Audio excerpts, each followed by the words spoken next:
ইরানে বোমা ফেলতে ইসরায়েলকে নিষেধ করলেন মার্কিন প্রেসিডেন্ট ডোনাল্ড ট্রাম্প।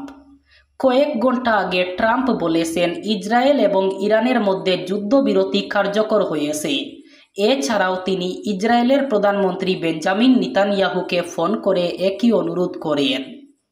ট্রাম্প বলেন, ইসরায়েল বোমা ফেলো না, যদি ফেলো তা হবে একটি বড় ধরনের চুক্তিভঙ্গ। তোমাদের পাইলটদের এখনই ফিরিয়ে আনো।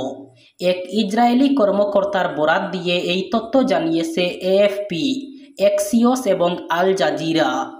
এক্সিওসের প্রতিবেদনে বলা হয়েছে, ট্রাম্পের অনুরোধের জবাবে নেতানিয়াহু জানান তিনি হামলা বাতিল করতে পারবেন না এবং এটি অত্যাবশ্যক, কারণ ইরান যুদ্ধবিরতি লঙ্ঘন করেছে। তবে হামলাটি সীমিত পরিসরে পরিচালিত হবে বলে জানানো হয়েছে। রাজ্য সরকারের চতুর্থ শ্রেণীর কর্মচারীর নিযুক্তির জন্য গৌহাটিতে চলতি সপ্তাহে অনুষ্ঠেয় ডকুমেন্ট ভেরিফিকেশন এবং সাক্ষাৎকারে বরাক উপত্যকার 3 জেলাসহ ডিমা হাসাও জেলার সব প্রার্থী উপস্থিত হতে পারেননি। তাদের আবার ডকুমেন্ট ভেরিফিকেশন এবং সাক্ষাৎকারের সুযোগ দেওয়া হবে। State level recruitment commission for class 4 post এর সচিব এক বিজ্ঞপ্তিতে জানিয়েছেন, রেলওয়ের জাটিঙ্গা লামপুই সেকশনে দোষপতন এবং স্বাভাবিক সড়ক যোগাযোগ ব্যাহত হওয়ার ফলে বরাক উপত্যকা এবং ডিমা হাসাওয়ের যেসব প্রার্থীরা গৌহাটিতে পুনরায় ইন্টারভিউয়ের জন্য রিক্রুটমেন্ট কমিশনের ওয়েবসাইট www.sebaonline.org-তে তারিখ ঘোষণা করা হবে। ইরানের পরমাণু কর্মসূচিতে কি কি ক্ষয়ক্ষতি হয়েছে তা এখন খতিয়ে দেখা হচ্ছে। সেই সঙ্গে কর্মসূচি চালু করার পরিকল্পনা চলছে। গতকাল এমনটাই জানালেন ইরানের পরমাণু শক্তি সংস্থার প্রধান মোহাম্মদ ইসলামি। ইরান দাবি করেছিল ইসরায়েল অথবা আমেরিকার হামলায় তাদের পরমাণু কেন্দ্রের কোনো ক্ষয়ক্ষতি হয়নি, তেজস্ক্রিয় বিকিরণও হচ্ছে না। এবার তারা তাদের পরমাণু কর্মসূচি আবার চালু করারই ইঙ্গিত দিয়ে রাখল, যা নিয়ে এই সংঘাতের সূত্রপাত। তারা এও স্পষ্ট করল যে এই কর্মসূচিতে কোনো বাধা এলে তা প্রতিহত করবে তারা। গ্রামোন্নয়ন মন্ত্রী রঞ্জিত কুমার দাসের নির্দেশে রাজ্য জুড়ে পঞ্চায়েত গঠন প্রক্রিয়ার কাজ জোরকদমে শুরু হয়েছে। এ নিয়ে আজ অর্থাৎ 25 জুন থেকে শ্রীভূমি জেলার পাতারকান্দি কেন্দ্রের পাতারকান্দি ও লুয়ারপুয়া উন্নয়ন খণ্ডের অধীন পর্যায়ক্রমে মোট 23টি গ্রাম পঞ্চায়েত সভাপতি সহ ও সহ সভাপতি নির্বাচন প্রক্রিয়া শুরু হবে।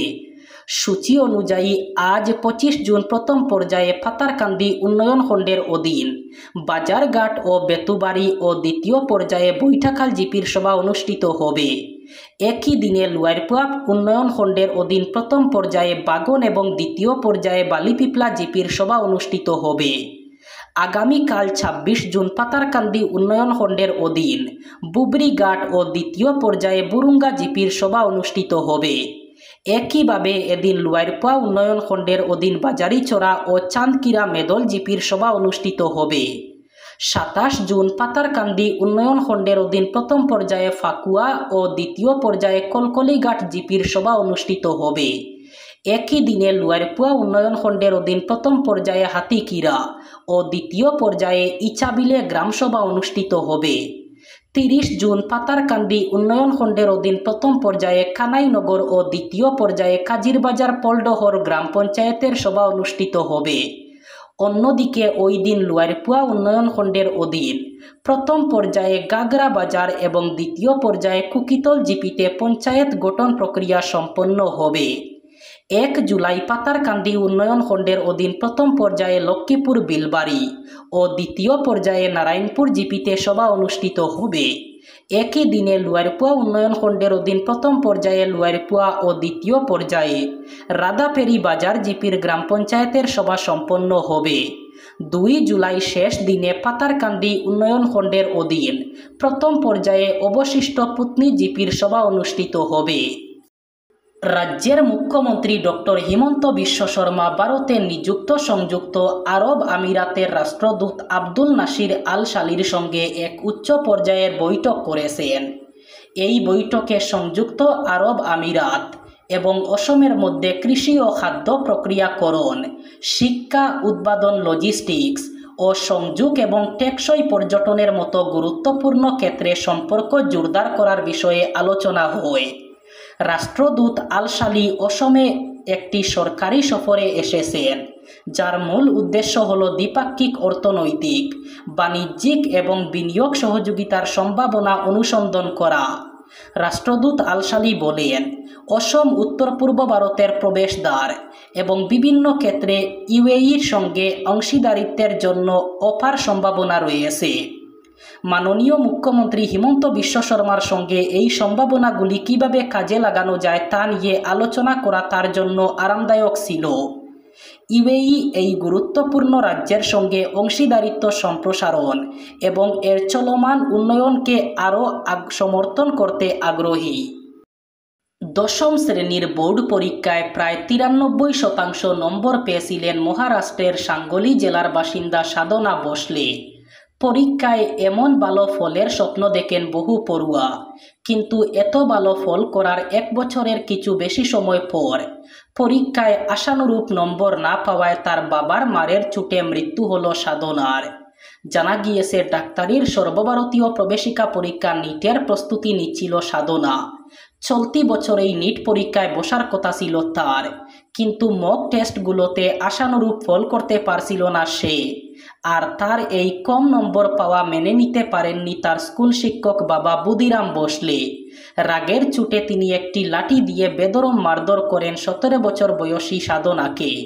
মারের চোটে গুরুতর আহত হয়ে পড়ে সাধনা। এরপর তাকে সাঙ্গলির উষাকল হাসপাতালে নিয়ে যাওয়া হলে মৃত বলে ঘোষণা করেন চিকিৎসকরা। জানা গিয়েছে, মারধরের সময় মাথায় চোট লাগার কারণে মৃত্যু হয় সাধনার। সূত্রের খবর, মেয়েকে মারধর করার কথা স্বীকার করেছেন বাবা দুদিরাম। আবার মাঝ আকাশে বিপত্তি। এয়ার ইন্ডিয়ার লন্ডন থেকে মুম্বাইগামী বিমানে অসুস্থ হয়ে পড়লেন অন্তত 11 জন যাত্রী ও বিমান কর্মী। মুম্বাই ফেরার পথে মাঝ আকাশে মাটি থেকে প্রায় 35,000 ফুট উচ্চতায় ঘটনাটি ঘটে। বিবৃতি দিয়ে ঘটনার কথা স্বীকার করেছে এয়ার ইন্ডিয়া। বিমান কর্তৃপক্ষ সূত্রে জানা গিয়েছে, এয়ার ইন্ডিয়ার AI-130 বিমানে ঘটনাটি ঘটে। বোয়িং 777 বিমানটি দুপুর নাগাদ লন্ডনের হিথ্রো থেকে উড়েছিল, কিন্তু মাঝ আকাশে আচমকাই অসুস্থ হয়ে পড়েন 5 জন যাত্রী। সঙ্গে 6 জন বিমানকর্মীও অসুস্থতা বোধ করতে শুরু করেন। তাদের মধ্যে একজন গিয়ার হারিয়ে পড়ে যান। বাকিদেরও মাথা ঘোরা, শ্বাসকষ্ট এবং বমির মতো উপসর্গ দেখা দেয়। ওই অবস্থাতেই কোনো মতে বিমানটি মুম্বাই পৌঁছায়। অবতরণের পরেই সঙ্গে সঙ্গে ছুটে যায় মেডিকেল টিম। প্রাথমিক চিকিৎসার পর সকলকে ছেড়ে দেওয়া হয়েছে। জানা গিয়েছে, যাত্রীরা সকলেই এখন সুস্থ। তবে এয়ার ইন্ডিয়ার দাবি 11 জন নয়, 7 জন অসুস্থ হয়ে পড়েছিলেন। তারা জানিয়েছে, বিমান উড়তেই মাথা ঘোরা, বমি বমি ভাব এবং শ্বাসকষ্ট শুরু হয় 5 যাত্রী এবং 2 বিমান কর্মীর। কেন এমন ঘটনা ঘটল তা খতিয়ে দেখছে এয়ার ইন্ডিয়া কর্তৃপক্ষ। তবে প্রাথমিকভাবে মনে করা হচ্ছে, খাদ্যে বিষক্রিয়া থেকে বমি এবং মাথা ঘোরার মতো উপসর্গ দেখা দিতে পারে, আর অক্সিজেনের অভাবে হতে পারে হাইপক্সিয়ার কারণে। এবার বরাক উপত্যকার 3 জেলার আজকের আবহাওয়ার খবর। আজ অর্থাৎ 25 জুন বুধবার বরাক উপত্যকার 3 জেলায় গরমের সম্ভাবনা।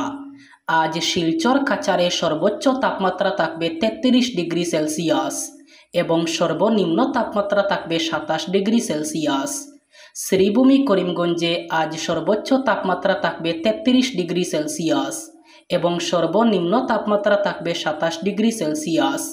হাইলাকান্দি জেলায়ও আজ সর্বোচ্চ তাপমাত্রা থাকবে 33 ডিগ্রি সেলসিয়াস এবং সর্বনিম্ন তাপমাত্রা থাকবে 27 ডিগ্রি সেলসিয়াস। এই ছিল আজকের বিশেষ খবরগুলি। ভিডিওটি অবশ্যই লাইক করবেন এবং চ্যানেলটি সাবস্ক্রাইব করবেন।